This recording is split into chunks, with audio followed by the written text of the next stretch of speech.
expect to record this video, but I felt absolutely necessary to do this.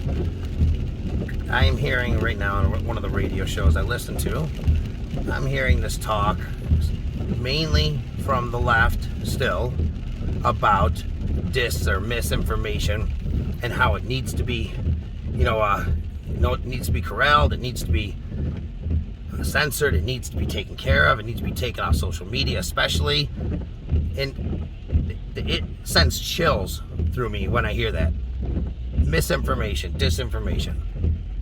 You notice they don't use the word lies or information that's not true, because dis and misinformation to the left is simply information statements they don't agree with. That's not disinformation. It's simply a different opinion than yours. For example, how many COVID opinions from the doctors that signed that the Barrington Agreement, I believe, whatever it is, they signed that. Everything they said in that and turned out to be true. Yet they were censored from everything. YouTube, Facebook. I mean, these are doctors. These are physicians. These are epidemiologists. They're virologists. They're people that do this, that are experts. I mean, you have, doctors that are Harvard-trained virologists and epidemiologists that are absolutely as qualified in the subject of viruses as Fauci. They just are. It's a fact. Yet they're silenced because they have a different opinion than him. And it's called misinformation. They called everything that was said that was a different opinion, that was just a complete 180 from what they said, or even if it was a little bit different, called it misinformation, disinformation. And what happened was it would be pulled from all the social media sites. It would be bashed and trashed in the Washington Post and the New York Times and CNN, MSNBC. They went as far as they were, they had senators and congressmen writing, saying that Fox News was just awful for people and it was spreading disinformation and it needed to be shut down. Thank God it didn't go that far, but literally, who are they to say Fox News can be shut down because it's a right-wing station? I'll tell you right now, Fox News, call it what you want, they have more information on there that ends up to be truthful than any of those other stations. And at least on Fox News, you have Sean Hannity, Tucker Carlson, admitting right off the bat, and no problem, they are not journalists.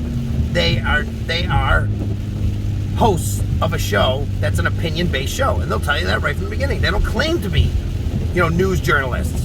Where you have, Brian Stelter, and Chris Cuomo at the time, and these people claiming that they're news journalists, that they're out there to get you the facts and the truth. No, they're not. They're the same exact thing, just on a different station and leaning the other way.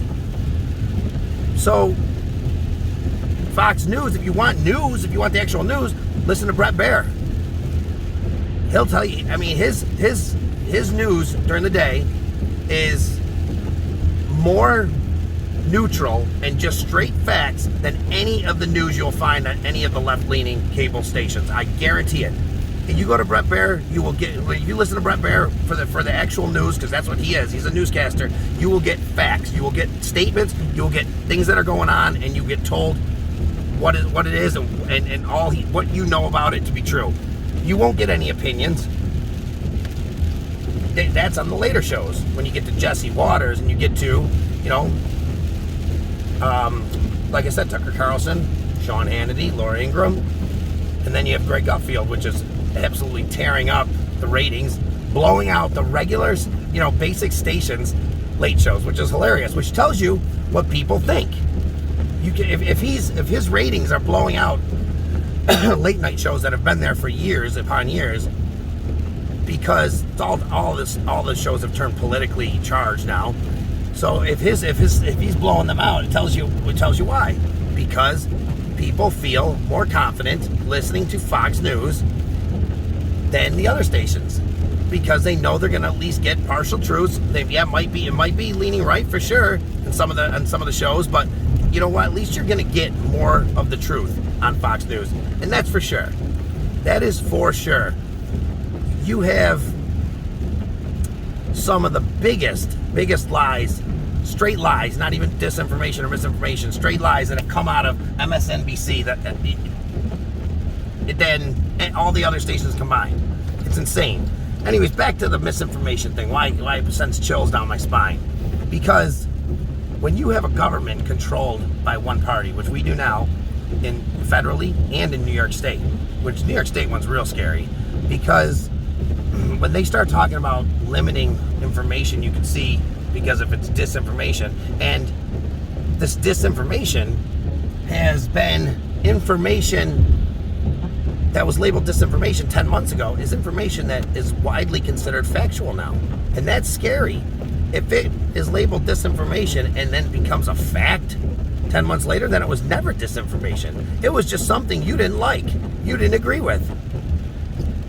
You know, it's the left can push all the propaganda. That's what it is, propaganda they want. But if the right, you know, skews something to, you know, fit their agenda, which they do, the right does too, so does the left and the right both do. They go crazy. You can't say that, you can't say this. I mean, if you question the 2020 election, which, let's be honest, if there was discrepancies there, I'm not saying there was enough fraud to overturn the election. I'm not saying there wasn't, but I'm not saying there was. But what I am saying is states didn't have the right to change the rules through the courts right before the election. The mail-in ballots were sketchy as hell. The drop boxes were sketchy as hell. The overall system, you know, putting up cardboard over a window and kicking the Republican monitors out of a room is sketchy as hell. Stopping counting, say you're going to stop counting at 1 a.m. or 2 a.m. and then boom, you're counting again without telling anybody is sketchy as hell. And if you don't think that, you got an issue. But if you say it out loud, you're labeled as pushing disinformation, misinformation. Wow, car in the ditch there. How? That's crazy. I don't know how it got there. It's really weird. It must have just fell asleep or something. But anyways, the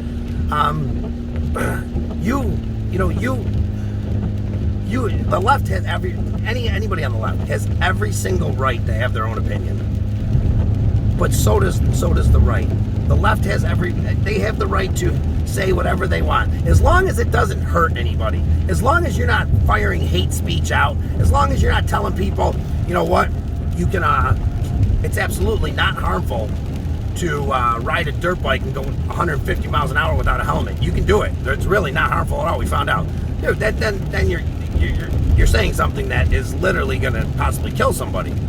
You know, if you're spreading that type of things, that's different. But to say during COVID that to question masks, to question the validity of the vaccine as far as the spread, that was questioned right off the bat, and it was thrown off of Facebook. If you question the vaccine's ability to limit the infections and the spread of the disease, you were thrown off of Facebook. They admit now, CDC admits that it doesn't do that one bit. It does not limit, it does not stop the spread. It's just that simple. If you said, children shouldn't have masks on at school, you were thrown off. If you said anything about the teachers' unions, you were thrown off. Your opinion was kicked off. Maybe you were kicked off. Twitter was the worst. They were banning people left and right on the right. It was insane. So now they're getting back into this whole thing as it gets closer to the election. What they did, and we know this now, the last election cycle, what they did is they met with the FBI met with Facebook. They met with them. So we're really worried about this disinformation and misinformation about the Hunter Biden story and this and that. It's a Russian disinformation. 51, people signed the whatever. Bullshit. It was all bullshit. We know now that they knew that the Hunter Biden story was legit. It was real. The laptop was real. What was on it was real. And they stopped that information from getting out, which absolutely affected the outcome of that election. If you look through the swing states, there's 40% 40,000 votes went different. That's it. 40,000 votes go different. We're with a different president right now. We have a different sitting president. So to say that type of hardcore information about a president's family and possibly a president involved, or the candidate at the time, to say that wouldn't have affected anything is absolutely insanity. But the New York Post reports it, and boom, they're shut down. If you retweeted it, you were shut down. If you reposted it, you were shut down. So they're starting to roll back into this thing as the election gets closer. As the election gets closer and closer, we're seeing more and more talk of the disinformation and misinformation. Coming from the right. So I went on Facebook a little bit ago, and boom, at the top it says, will you take this survey? Sure, I'll take your survey. As a matter of fact, I definitely will take your survey. Click on it, and of course starts with some simple questions. How many do you see? What you see in your news feed, this and that. Towards the end, though, it starts to say some interesting things. It asks me, do you see political posts? Yes, I do. How many? It says how many. I said, decent amount. I clicked on decent amount. Do you see posts, political posts that you don't agree with? Absolutely, I do. Do you see posts that shouldn't be, that you think shouldn't be on Facebook? Do you see political posts that you think should not be on Facebook? I clicked no, never. That was my answer. No, never. Because I don't have the right to tell someone on the left that they can't say something. And conversely, they don't have the right. Facebook or the left does not have the right to tell me or anybody else I can't post my political opinion. But that's what they're going for. Now, do you think people on the left would have clicked that? Do you think they're clicking that never button? Do you see posts, political posts, that you feel should not be on Facebook? Absolutely, they're clicking. Absolutely. And come on, let's be honest. Facebook knows who the people clicking that are. And what they're going to do is come out with a follow-up post or a follow-up survey to ask your opinion of what they are. Which posts are they? What do they consist of? Which side of the spectrum are they on? It's going to happen, and then you're going to see a whole nother FBI meeting with Facebook. They're going to curtail some of these posts that they claim is disinformation, misinformation. Now, let me tell you this straight up right now. If this was the right doing this, and the right was literally just crushing our Constitution by stopping free press, free speech, I would be just as against it as I am right now with the right or with the left.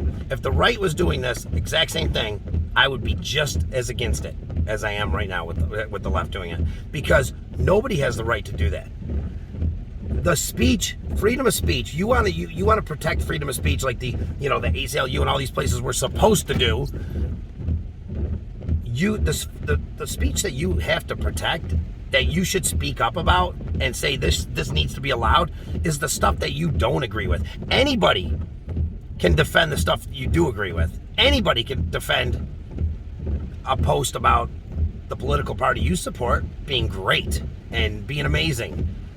But what about when someone on your newsfeed posts something that literally is the opposite of what you think, bashes thinks guns shouldn't be allowed, and feels this. Do I call up Facebook or message Facebook and say, this shouldn't be on there? No, it should be on there. It has every right to be on there. Do I think that person's an idiot? Absolutely. Do I think that anything they say is something that represents America? No, absolutely not. Is it against the Constitution? Absolutely. Is it their right to say? Absolutely, 100%. They have the right to say that. The press has always had a right. And they, again, not to get too off track, but they broke in to the Veritas Project's headquarters, which is a media company, a company that is part of the press, and they have the freedom. A place has never been, the press has never been raided by the FBI or our government, because you can't do that. They have the freedom to do and act as they do and report as they do, not tell you where they got their information from. They don't have to disclose a lot of things. They have freedoms that are beyond what a normal person has even. And for the FBI to raid Project Veritas and take computers and take, the owner, whatever, I can't remember his name right this second, to jail, make him sit in a cell and harass him is insane. It's people, I can't believe more people aren't talking about this and aren't questioning the motives. So you see all this, and then you question the DOJ raid and the FBI raid on Mar-a-Lago, and you're labeled a domestic terrorist, but in reality, it's just a whole damn chain of events that has led to this and led to the fact that our country is literally under attack by the people that are elected to run it. It's crazy to think about it, but it's true. Now, do I want violence? Absolutely not. That's not the answer. What I want is in November, I want people to realize this. Get out there. Vote Roe v. in Rochester here, which is Republican. Get rid of the... If you want 81 murders again, or record-breaking murders, and be the #1 murder city in the United States per capita, per 100,000 people, #1. We're ahead of Chicago. We're ahead of Baltimore. Blow New York City out of the water.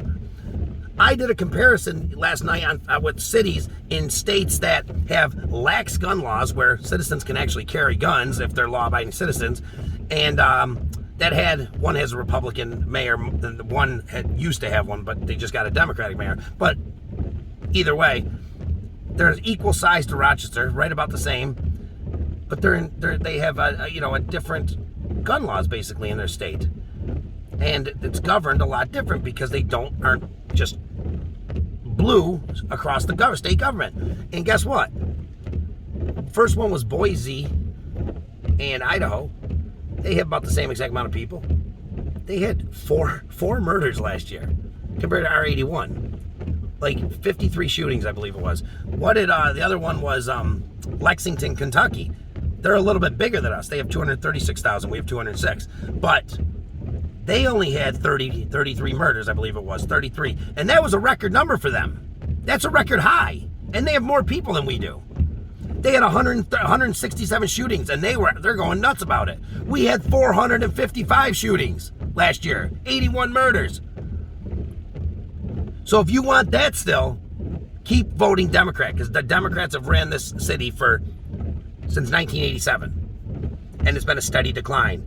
If you're a black man or a black woman, and you think you have to vote Democrat, you absolutely don't. You don't. They don't have a monopoly on anyone. First of all, voting Democrat has cost this congressional area, this congressional area district, is the second worst in the nation for black individuals to live, taking into account a bunch of different things. It was home ownership, education, their average wage, poverty rate, unemployment rate, a bunch of different things, the school system, all that. It's the second worst. Ilhan Omar in Minneapolis is the only one that's worse than this congressional district for black individuals to live. So if you vote Democrat, you're voting for the same thing. Doing the same thing, LaRon Singletary said it perfectly the other day, doing the same thing, voting the same way over and over again and expecting different results is literally insanity. We know that. So how about you give LaRon Singletary and Marcus Williams a try? They're two black men. They didn't think they had to stay Democrat or be a Democrat. They're both Republican. And they're both moderate Republicans. They're both conservatives. How about you give Jim Van Bretterode, who's the chief of police in Gates, who has done a nothing but amazing job in Gates with crime and drugs and all that. How about you give him a shot? What has Jeremy Cooney done? What has the bail reform done for us? What enacting law after law that benefit criminals in the name of racial justice and racial equity is a slap in law-abiding citizens' face in the city. If you are a black or a Latino in the city, you're a law-abiding citizen, you haven't done anything wrong, you live there, and you're seeing your neighborhood get filled with criminals and drugs for New York State to enact laws that benefit only criminals and then say we're doing that to help the black community or the inner city community, they just equated everyone who's black in our city with a criminal. So it's going to benefit the black community. Why is that? You're saying they're criminals? No. There's less than 1% of the people in the city are criminals. They're just very active because they got laws that help them do it. I mean, that's a slap in the damn face to say that was for racial justice. That bail reform. We're gonna let criminals out and say it's for racial justice. Yeah, we're gonna enact laws that allow witnesses to basically have to face the person they're witnessing against that night when they get out of jail. We're going to make parole easier and allow people to get shot. We're gonna just confiscate illegal guns from people, but we're gonna send them back out. Confiscate another gun from that person. Send him back out. Confiscate another one. You know when he finally gets held? After he shoots someone. So if you want that to still be going on in our city, vote Democrat. If you want change, vote Republican for once. Try it. Do it. Let's go. Let's stop the misinformation and disinformation bullshit. Let's stop limiting people's right to free speech. Let's stop limiting the press. If you don't agree with something, you don't agree with it. Engage in debate. Debate's dead with the left. They don't want to debate because they get beat every time. But debate. Engage in debate. Try to do it. Talk to people. Don't think you can't talk about politics because you have to. The left does it all day long. Talk to people. Explain the facts. The numbers and statistics are on our side, being on the right. It's completely on our side. The science. Remember being on the wrong side of history? That's what the left used to always say. Well, look who's going to be on the wrong side of history with COVID, with the police brutality, defund the police thing. We know who's on the wrong side of history already. So I think it's time to, spread the word, spread the message. People listen. I'm telling you, I've talked to numerous people who are Democrats in the city and other places.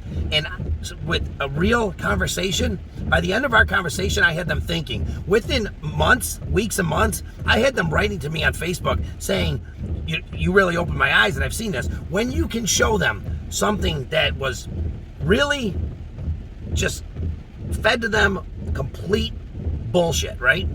When you can show them when they start questioning things on something they were told and fed, a narrative that was manufactured, and they start to see that, then they're going to question a lot of other stuff too. Other information that was sent to them, other issues that were told that were true, other narratives that were built to affect their lives negatively. They'll start to question other things too and start to look into it. And slowly but surely, the Leo Terrells of this world turn conservative when showing the information and when they actually look. And I'm not saying everyone's going to accept it. Some people can tell you to go to hell. They don't care.